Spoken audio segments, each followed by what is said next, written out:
Alright, let's get this video started. Um, I am recording this on Thursday, December 5th, but I already uploaded a YouTube video earlier today, so this will probably go up within the next few days. But this is a video mainly focusing on all of the traders who have an eye for money while trading, and they struggle with, money problems, not like in their life, but like while trading, like seeing money, being greedy, FOMO because of money, overtrading because of money, over leveraging, just money problems in general, and struggling with self control due to the desire for money. So I came up with the name. You're seeing dollar signs instead of candlesticks. I'll probably name the video that unless I come up with some better name, but for now that's what I got. So that basically means you're not trading to trade. You're not trading to read price action. You're trading purely for money, and that is not what you want to do when you're trading. So let's get into these five bullet points that I have. Let me make sure that you can see them on the stream. Nice, you can. All right, perfect. All right, number one. The only difference between a $100 trade and a $10,000 trade is risk. So if I pull up some trade that I took yesterday and I show you the exact same trade and I say I risked $20 to make $100, or I could say I risked $2,000 to make $10,000. No matter how much I risk, the trade is still the same trade. Like, you guys really need to understand, especially those who struggle with money and focusing on money. The the you the person, the trader that you are now versus the trader that you are in 5 years, 4 years. Having those $10,000 days, $20,000 days. They're in the charts. Well, obviously you'll have more experience, but like the trades that you'll be taking overall will be the same. Like it won't be the charts that change, that cause you from going from $100 trades to $10,000 trades. It's not the trades that change. It's the amount of money you're putting behind the trades. So what this basically means is that when you take a trade and let's say you have a win and you're unsatisfied with that win because you only made $100, and then some guy, Alex G, makes $1 million, right? Some guru online, you see them and you're like, damn, bro, like why can't I do that? Or you let their fake profits demotivate you, and that causes you to create a thinking pattern to where you want more money, and now you're going into the markets trying to get more money, and you know where that leads to.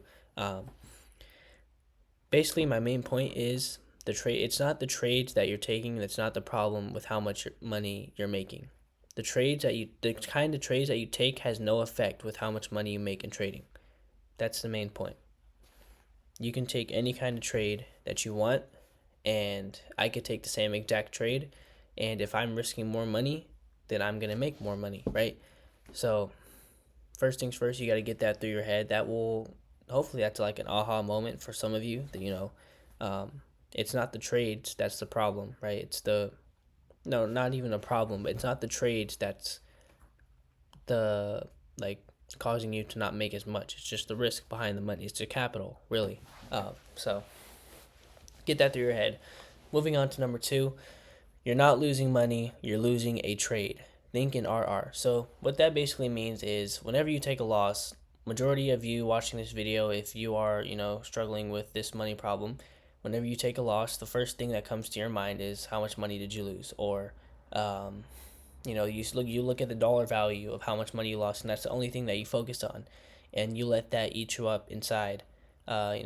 Eat away at your mental. Like, I lost this much money. I lost this much money, and you're not really thinking in perspective to like your account size or your risk management. I mean, if you manage risk properly, like, and you still do this, right? Like, even if you lost, let's say you have $100,000 account, prop firm, of course, and you lose 1%. So you lose $1,000. You're like, damn, bro, like I just lost $1,000, and I only have like $3,000 in my bank account. That's like basically a third of my bank account. And like, why are you like thinking in that perspective? If you put it in the perspective of your account size, that's only 10% of your prop firm account. Obviously, you don't want to be risking 10% of your real account, but usually $100,000 account, you have 10% drawdown. So you have $10,000 to lose. If you lose 1,000, that's 10%. So you still have 9 more trades to lose. But in your mind, $1,000 seems like a crap ton of money because you're not used to seeing big numbers like that. So main point is don't focus on the dollar amount value as long as you're managing risk, not over leveraging. There's no need to focus on the money. You just need to focus on the risk to reward and your model win rate. Whatever your personal model is, whatever that win rate to risk to reward, however that math works out. As long as you know what that is, you shouldn't be worried about single loss, 2 losses, 3 losses, because at the end of the month, at the end of the quarter, you will have made money. So whenever you take a loss, don't immediately think about the dollar value. As long as you're managing your risk properly, right? Obviously, if you're over leveraging, you're gonna, of course, you're gonna be focusing on how much money you lost because you lost more than you should have. So don't over leverage.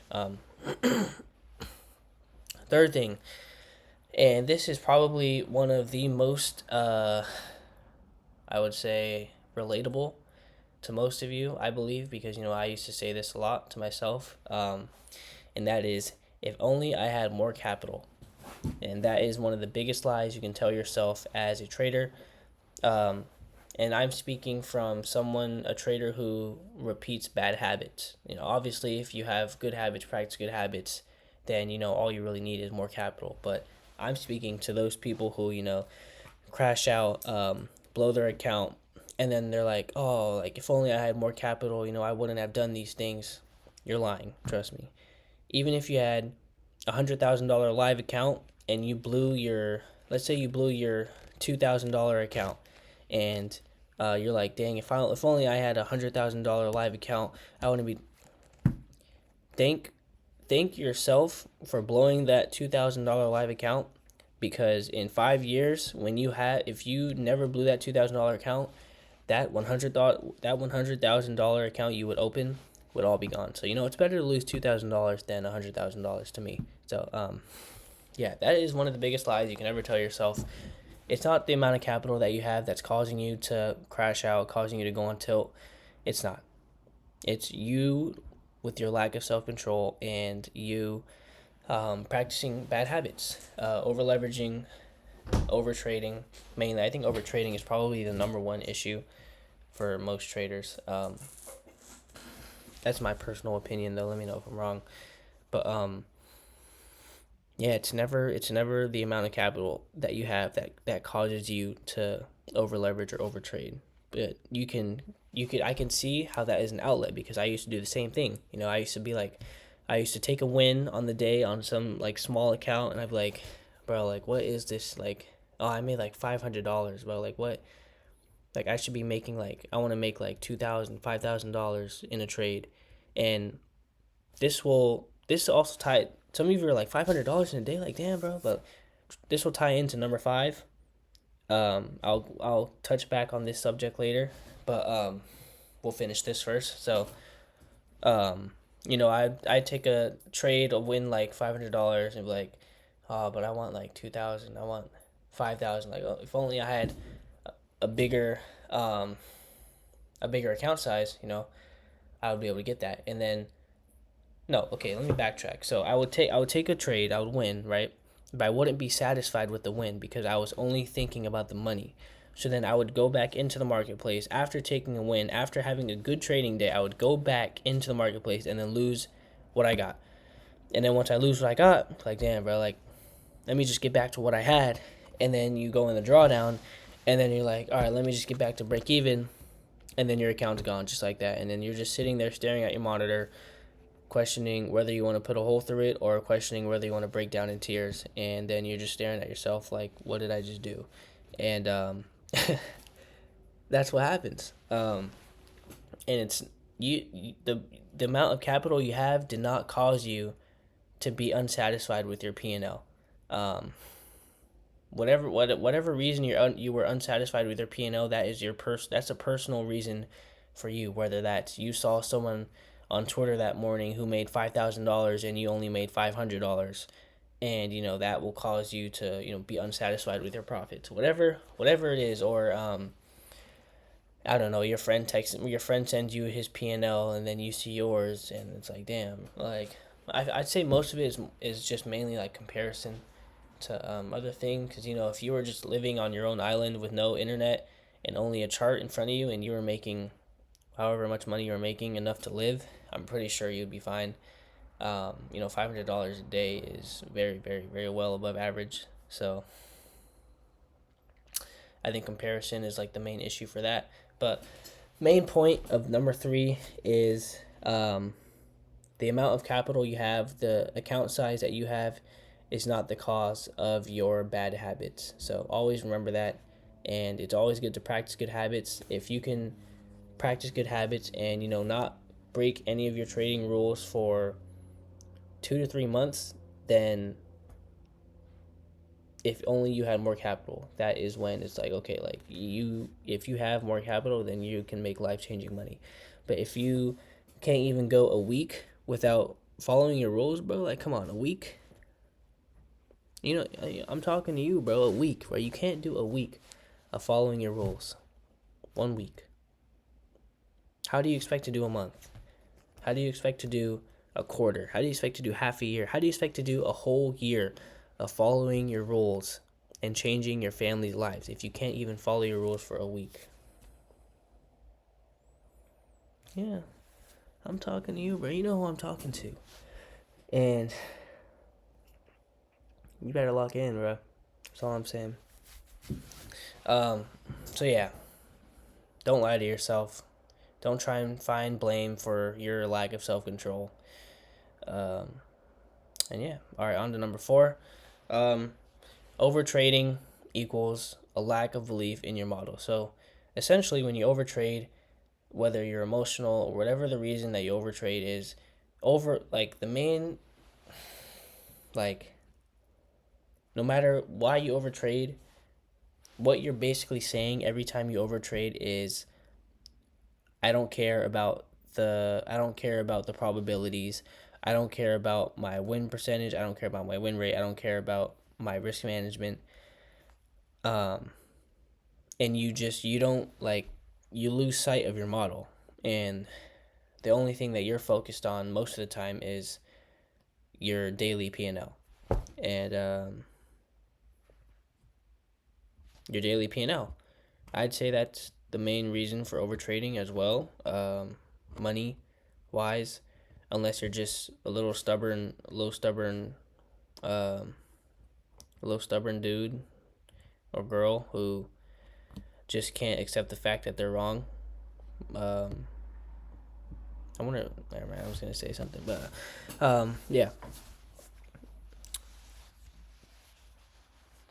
money, in overtrading your daily P&L is, this is why trading is one of the hardest things, because it requires delayed gratification. It requires submission to time and a lot of patience. So when you take that loss intraday and you see that red P&L, you're like, damn, bro, like, now what? Now you wait till the next opportunity, bro. You don't just go back in there and try and make back that loss. That's what. So I'll keep that one brief. And on to last but not least, number five. I'd say this is the main one.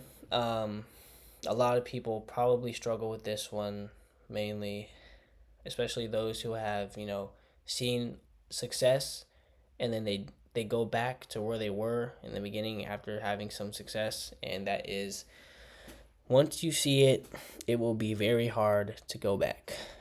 So basically what this means is, once you start having some success in trading and you have you see a large amount of money flash in front of you that you've never seen before, and that will change your perspective.